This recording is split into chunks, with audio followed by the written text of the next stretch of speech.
Hey everybody, how's it going? In our last video, we looked at the difference between instance variables and class variables. And in this video, we'll be learning about the difference between regular methods, class methods, and static methods. And a lot of people get confused as to the difference between class methods and static methods, so we'll definitely go over that in detail. So as we learned in our previous videos, regular methods in a class automatically take the instance as the first argument. And by convention, we were calling this self.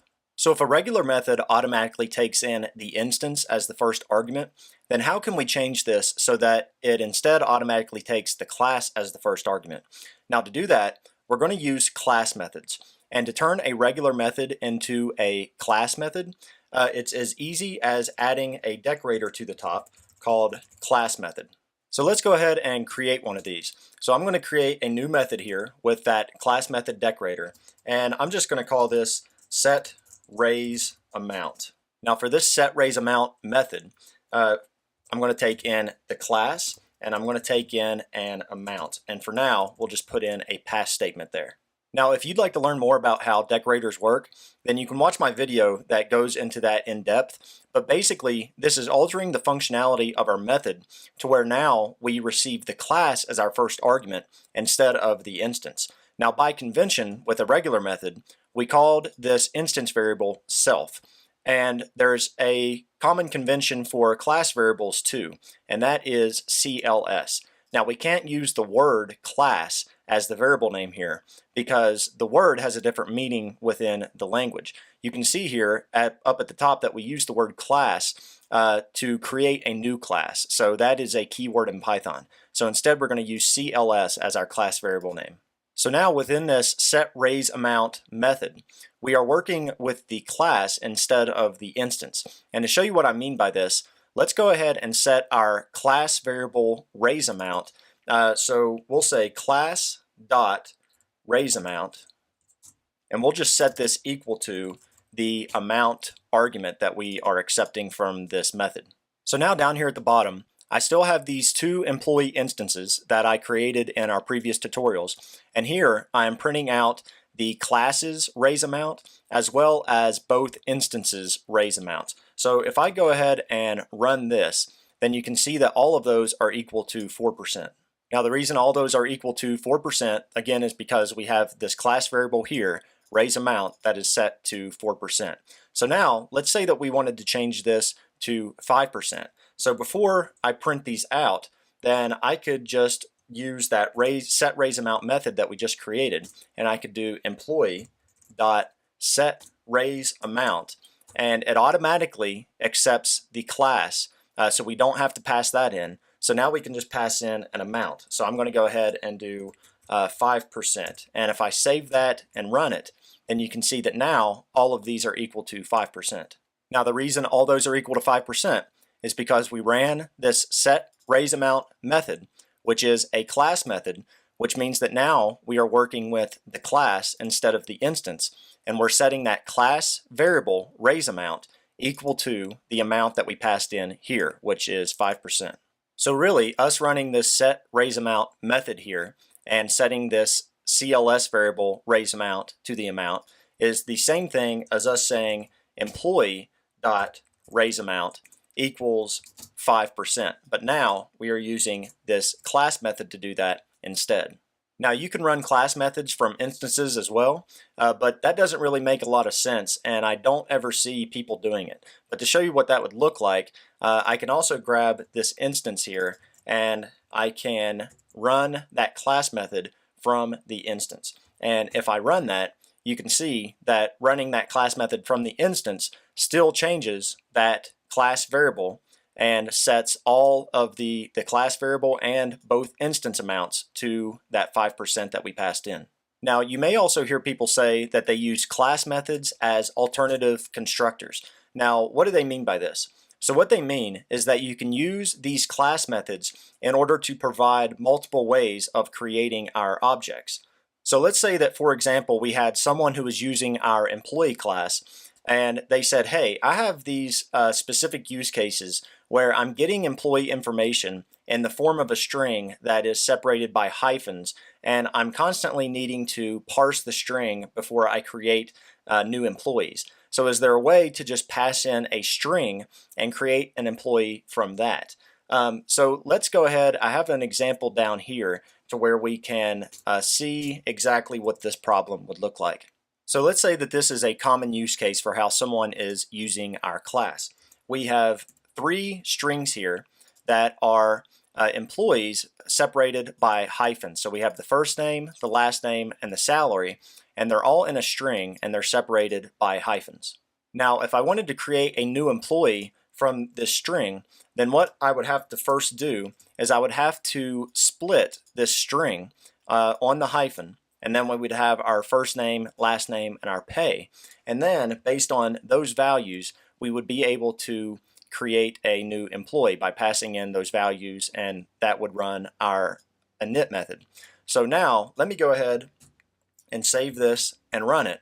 And you can see that this works. We're splitting this string up into a first name, last name, and pay. And then we are creating a new employee, just like we did up here, out of those values that we parsed from the string. And you can see that it works because we're printing out that new employee's email and pay, and everything is as it should be. But if this is a common use case for how someone is using our class, then we don't want them to have to parse these strings every time that they want to create a new employee. So let's just create an alternative constructor that allows them to pass in the string, and we can create the employee for them. So I'm going to go ahead and come up here and create a new class method. And we're going to use this new method as an alternative constructor. And usually these start with the from, but that's just a convention also. But I'm going to call this from string. And remember that we automatically accept the class as the first argument there. And I'm just going to call this second argument employee string. And now we're just going to go ahead and parse this string for them. So exactly what we did down here. I'm just going to grab this line, first name, last name, and pay. And I'm going to go ahead and put this in our class method. But now, instead of working with this specific string, I'm going to split the string that they pass to this method. So instead of employee string 1, I'm going to use this employee string argument from this method here. And down here at the bottom, we created our new employee by saying employee and then passing in those variables that we got when we split. But now that we're inside of our class method, we can do the exact same thing, but now we're going to use our class variable instead of employee because those are the same thing. So I'm going to go ahead and grab this line here and paste it in, but now I'm going to use this class instead of employee since that's basically the same thing. So this line is going to create that new employee, and now that we've created that new employee, we also need to return it so that they can receive that employee object when this method is called. So I'm just going to return that new employee object. Okay, so now our alternative constructor is done. So now I can delete this line here, and now instead of someone needing to parse the string themselves, we've provided them with this from string method that they can call, and you see here that they are just passing in this employee string 1, and it comes in here and it splits that string on the hyphen and then creates a new employee object and then returns that employee object. So now if I save this and run it, you can see that we got the exact same values. So now they have no need to parse these strings anymore.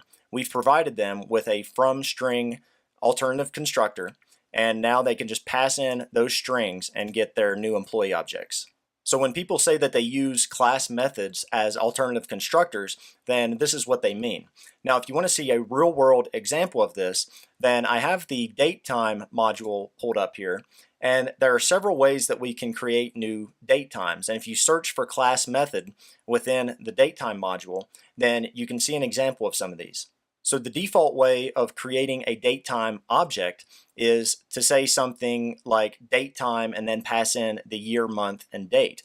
But if we look here at these class methods, which are alternative constructors, then what they do is they have this from timestamp, and you can use the current time, which is today. And they have a couple of other examples here as well. And you can see that they're basically doing the same thing that we just did in our example.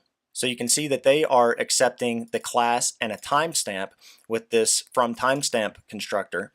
And then they are parsing out some dates, and then they're creating that new datetime object and returning that. So it's a new way of creating datetime objects. So that is very similar to the example that we just wrote on our own. So now if you ever see something like this in code, then you'll know what's going on. Okay, so now that we've looked at class methods, now let's talk about static methods. Now a lot of people get class methods and static methods confused.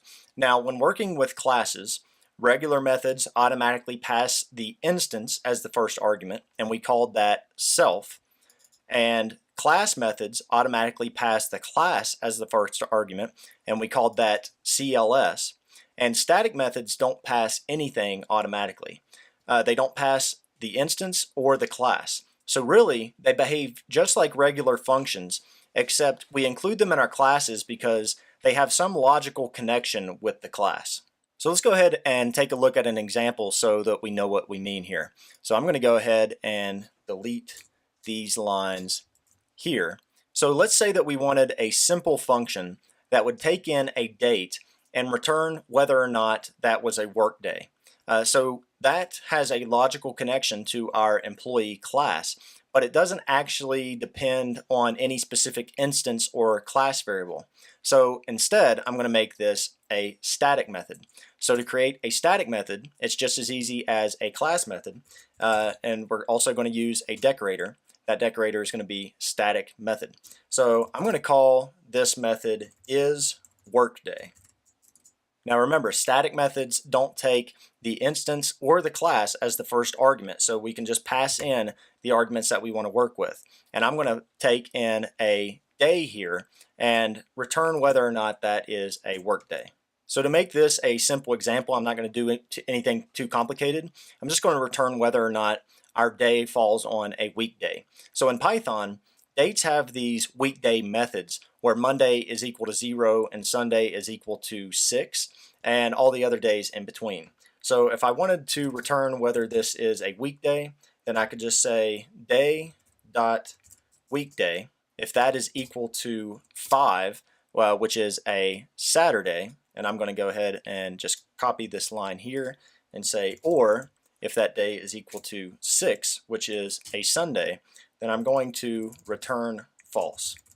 And if it doesn't hit that conditional, then it means that it's a weekday, so I'm just going to return true.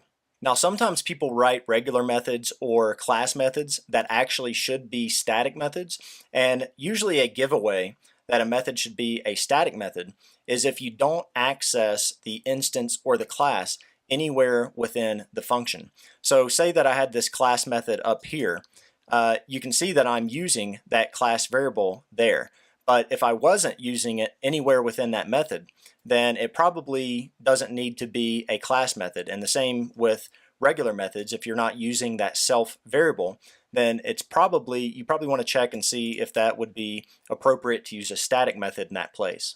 Okay, so now let's go down here and see if our static method is working. So I'm just going to go ahead and uncomment out these couple of lines here.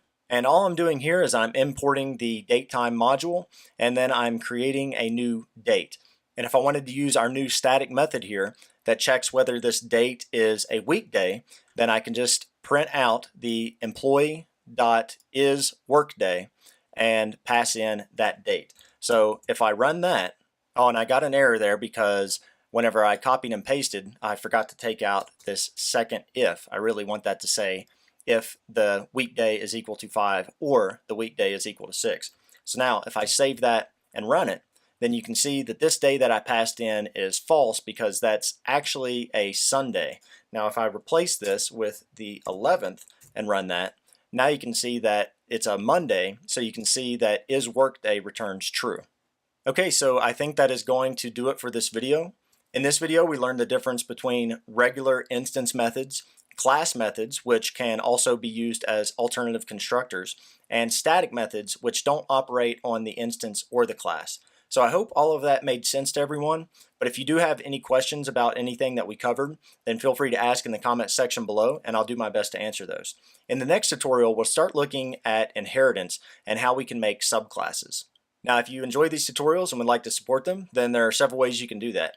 The easiest way is to simply like the video and give it a thumbs up, and also it's a huge help to share these videos with anyone who you think would find them useful. And if you have the means, then you can contribute through Patreon, and there's a link to that page in the description section below. Be sure to subscribe for future videos, and thank you all for watching.